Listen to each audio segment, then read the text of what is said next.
ये गुफा तो चारों तरफ से बंद है। अब यहाँ से आगे जाने का रास्ता कहाँ है? क्या ढूंढ रहे हो तुम यहाँ? यहाँ से आगे जाने का रास्ता ढूंढ रहा हूँ। मुझे कोई रास्ता नहीं मिल रहा है। क्या आप मेरा मार्गदर्शन कर सकते हैं? अगर तुम्हें यहाँ से आगे जाना है तो मेरे इस सवाल का जवाब देना होगा। अगर तुमने सही जवाब दिया तो ही तुम इससे आगे जा पाओगे, नहीं तो मैं अपने मंत्र से तुम्हें यहाँ हमेशा हमेशा के लिए कैद कर दूंगा।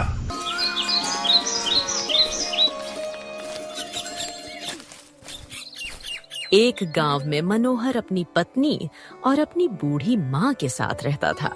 मनोहर की अपनी कोई जमीन नहीं थी, इसलिए उसके पास कमाई का कोई जरिया भी नहीं था। वह आसपास के गांव में छोटा मोटा काम करके अपने परिवार का गुजारा किया करता था।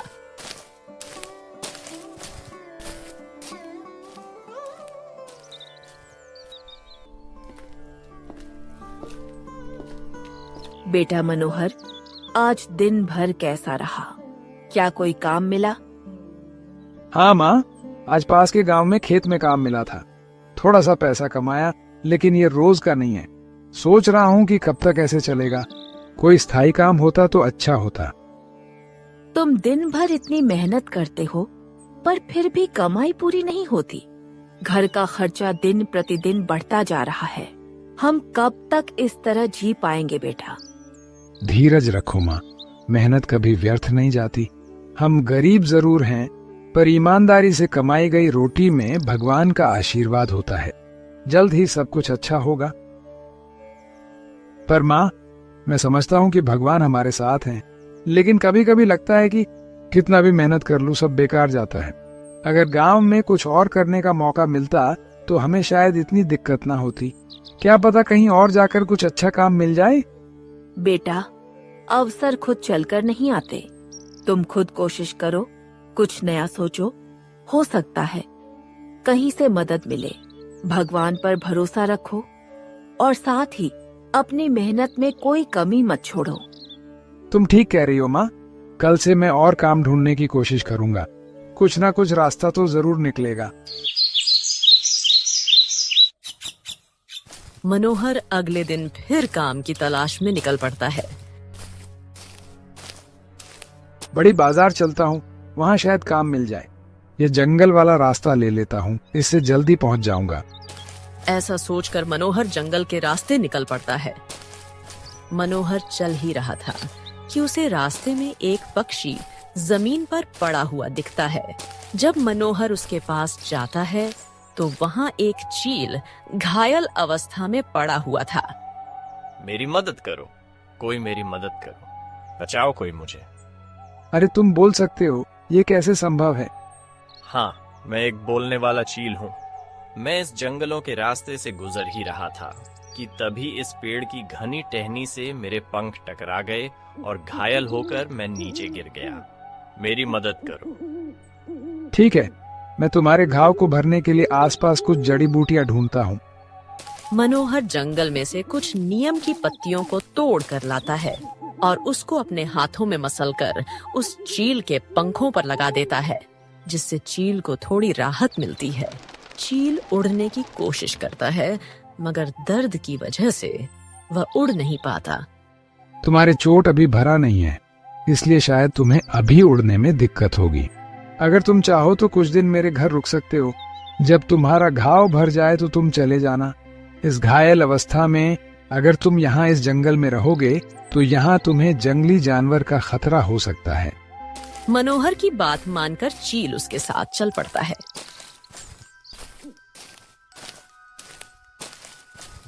घर पहुंचकर मनोहर सारी बात अपनी पत्नी को बताता है।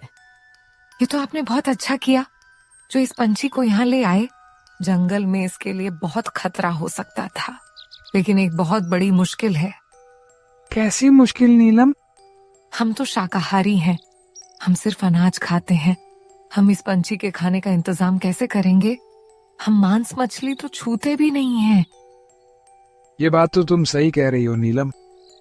तुम चिंता मत करो, मेरा शरीर एक चील जैसा जरूर दिखता है, पर मैं मांस नहीं खाता। मैं भी तुम्हारी तरह ही शाकाहारी हूँ और मैं भी केवल फल फूल और अनाज खाता हूँ। यह कैसे हो सकता है? एक चील होकर तुम फल फूल खाते हो। क्योंकि मैं तुम्हारी दुनिया का पक्षी नहीं हूँ, मैं एक दूसरी दुनिया का पक्षी हूँ। बस घूमते घूमते मैं तुम्हारी दुनिया में आ गया था और घायल होकर यहीं गिर पड़ा। हमारी दुनिया में सब शाकाहारी है, कोई भी मांस मछली नहीं खाता। ये तो बहुत अच्छी बात है। अगर तुम्हारी दुनिया जैसी हमारी दुनिया भी होती तो इस धरती पर किसी भी जीव की हत्या नहीं होती। अरे अब तुम लोग बस बातें ही करते रहोगे कि इस पक्षी को कुछ खिलाओगे भी। देखो, ये पता नहीं कितने दिनों से वहां पड़ा हुआ था, इसने कुछ खाया भी होगा कि नहीं। पहले इसे खाना खिला दो। मैं अभी बस इसके खाने के लिए कुछ फल फूल लेकर आती हूँ।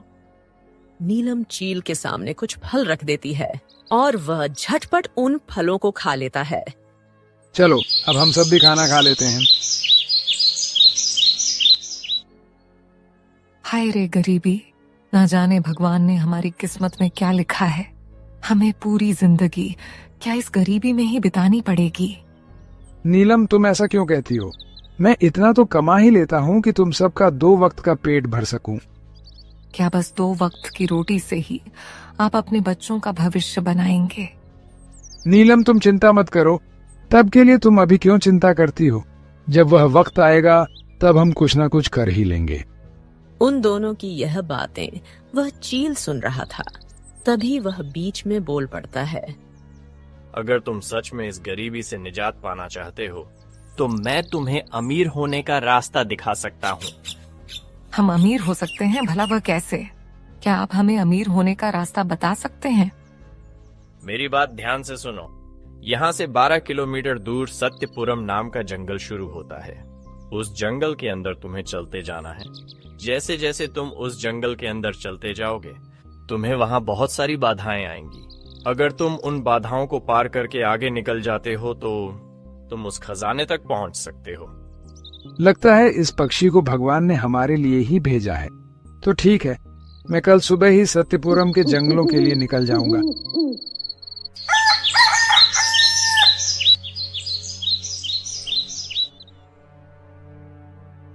ठीक है, तो अब मैं जंगल के लिए निकलता हूँ। तुम माँ का और इस परिंदे का ध्यान रखना। मनोहर, मेरी एक बात हमेशा याद रखना। जब भी तुम्हें ऐसा लगे कि तुम किसी समस्या का फैसला करने में असमर्थ हो तो अपने दिल और दिमाग दोनों का इस्तेमाल एक साथ करना। ठीक है, चील जी, जैसा आपने कहा है मैं वैसा ही करूंगा। सुबह का समय था।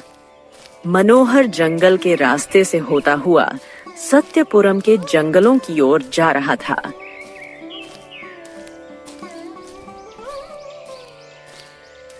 कि चलते चलते वह अचानक रुक गया।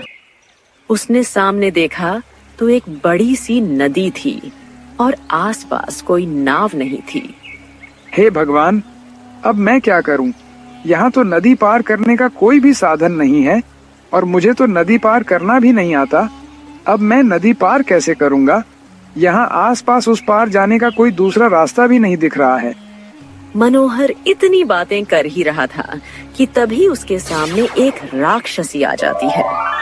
ऐ मूर्ख मनुष्य, तू यहाँ क्या करने आया है? तुझे पता नहीं यहाँ आना खतरे से खाली नहीं है। चला जा यहाँ से, अभी भी समय है।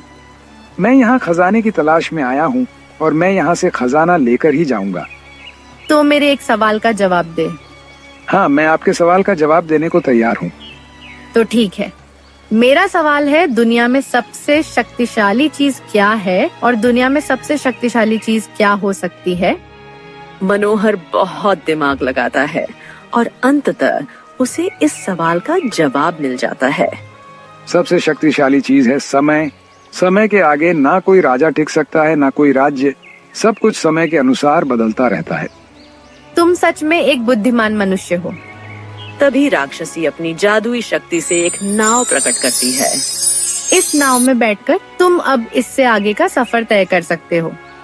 इतना कहकर वह राक्षसी वहां से गायब हो जाती है और मनोहर नाव में बैठकर आगे की सफर की ओर चल पड़ता है।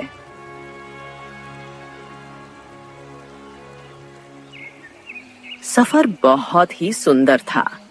नाव से उतरकर मनोहर जंगल के उस पार पहुंच जाता है और जंगलों के रास्ते होते हुए बढ़ते जाता है। रास्ते में चलते चलते अचानक वह रुक जाता है। जब वह सामने देखता है, उसे एक गुफा दिखाई देती है। वह गुफा के अंदर चला जाता है।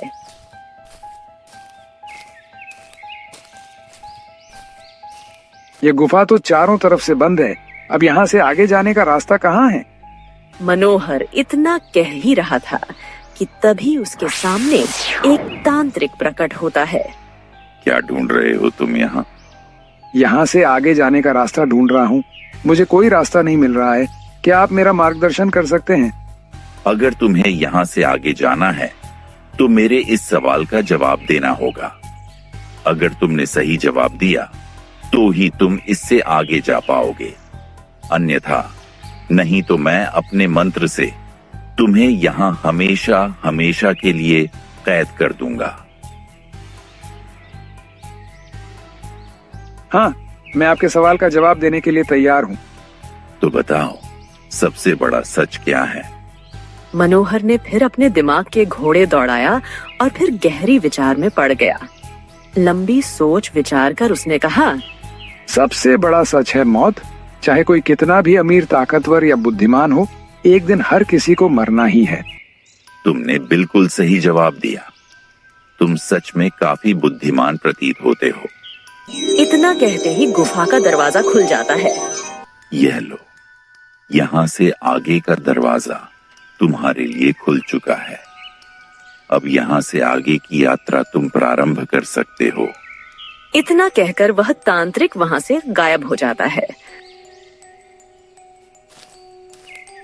मनोहर आगे बढ़ जाता है और एक महल के पास पहुंच जाता है।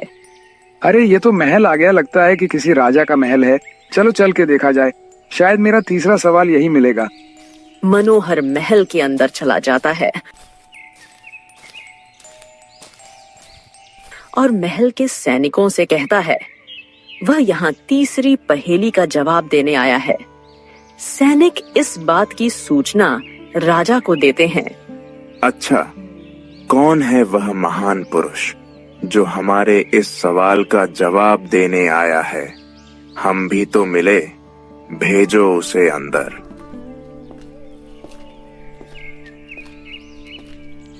मनोहर को अंदर लाया जाता है। कौन हो तुम? यहाँ आने का तुम्हारा क्या मकसद है? अपना परिचय दो मुझे। महाराज, मैं यहाँ से पश्चिमी सीमा हरिपुर गांव का निवासी हूँ। मैं यहाँ पर आपके सवाल का जवाब देने आया हूँ। मैंने सुना है अगर मैं आपके सवाल का सही जवाब दूंगा तो आप मुझे उपहार देंगे। महाराज, मुझे उपहार की बहुत जरूरत है। मैं बहुत गरीब हूँ और मेरे पास कमाई का कोई जरिया भी नहीं है। इसलिए मैं चाहता हूँ कि मैं आपके सवाल का जवाब दूं। सबसे पहले तुम मुझे यह बताओ कि तुम्हें यहाँ का पता कैसे मिला? महाराज, यहाँ का पता मुझे एक चील ने बताया था। वह कोई मामूली चील नहीं है, बल्कि कोई बोलने वाला चील है। उसी ने मुझे यहाँ का पता बताया है।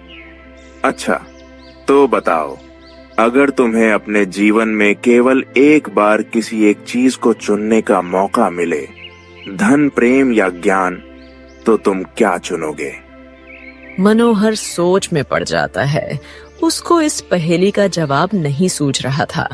फिर मनोहर को चील की कही हुई बातें याद आती हैं। जब भी तुम्हें ऐसा लगे कि तुम किसी समस्या का फैसला करने में असमर्थ हो, तो अपने दिल और दिमाग दोनों का इस्तेमाल एक साथ करना। मनोहर आंखें बंद करता है और अपने सवाल का जवाब ढूंढने में लग जाता है। थोड़ा सोच विचार कर मनोहर आंखें खोलता है। मैं ज्ञान चुनूंगा, क्योंकि ज्ञान से ही मैं सही रास्ता और उद्देश्य को समझ पाऊंगा। प्रेम और धन भी सही तरीके से तभी मिल सकते हैं जब मेरे पास ज्ञान हो। मनोहर के जवाब से राजा बहुत प्रभावित होता है। वाह मनोहर, तुम तो सच में बहुत ही ज्यादा बुद्धिमान और धैर्यवान व्यक्ति हो। मैं तुम्हारे जवाब से प्रभावित हुआ। महामंत्री जी, जो इस सवाल के लिए जो मैंने उपहार रखे थे वह मनोहर को दे दो। मनोहर को सवाल के जवाब देने के बदले में बहुत सारे सोने के सिक्के मिलते हैं। मनोहर, अब से तुम हमारे दरबार के एक विशेष सलाहकार हो। यह सवाल हमने अपने दरबार के विशेष सलाहकार की नियुक्ति के लिए रखा था और तुम इस सवाल का जवाब देने में पूरी तरह समर्थ रहे। अब तुम हमारे दरबार के विशेष सलाहकार हो। अब से तुम अपने परिवार के साथ हमारे दरबार में रहोगे। जाओ, अपने परिवार को ले आओ। धन्यवाद महाराज आपका, बहुत बहुत धन्यवाद जो इस गरीब को आपने इतना सम्मान दिया। उन सोने के सिक्कों को लेकर मनोहर अपनी गांव की ओर निकल पड़ता है। गांव पहुंचकर वह सारी बातें अपनी पत्नी नीलम को बताता है। जी, अब तो हम धनवान बन जाएंगे। अब हमारी भी गरीबी दूर हो जाएगी। आखिरकार राज दरबार में आपको काम जो मिल गया है। हाँ नीलम, अब मैं तुम्हारे सारे सपने सच करूंगा। अच्छा मनोहर, तो मैं चलता हूँ। मेरी चोट भी आप ठीक हो गई है। अब मुझे वापस अपनी दुनिया में जाना चाहिए। वहां मेरे परिजन मेरी राह देख रहे होंगे, मेरे लिए परेशान हो रहे होंगे। तुम दोनों खुशी से अब राज दरबार में अपना जीवन गुजारना। दोनों चील का शुक्रिया अदा करते हैं और फिर वह चील वहां से उड़ जाता है।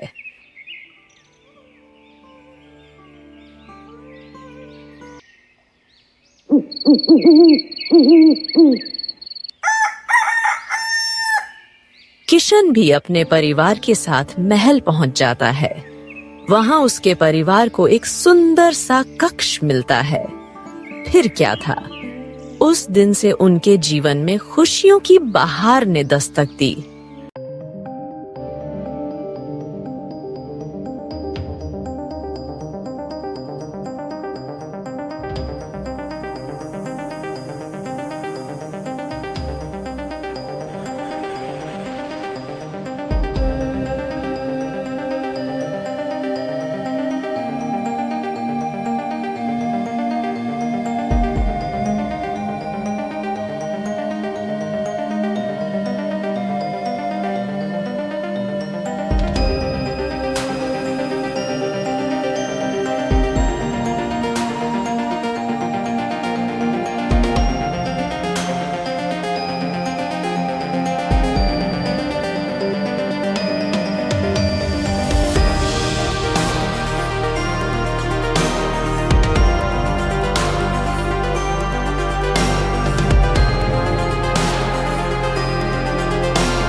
तो दोस्तों, इस कहानी की शिक है कि हमेशा सच्चाई और भलाई के रास्ते पर चलना चाहिए।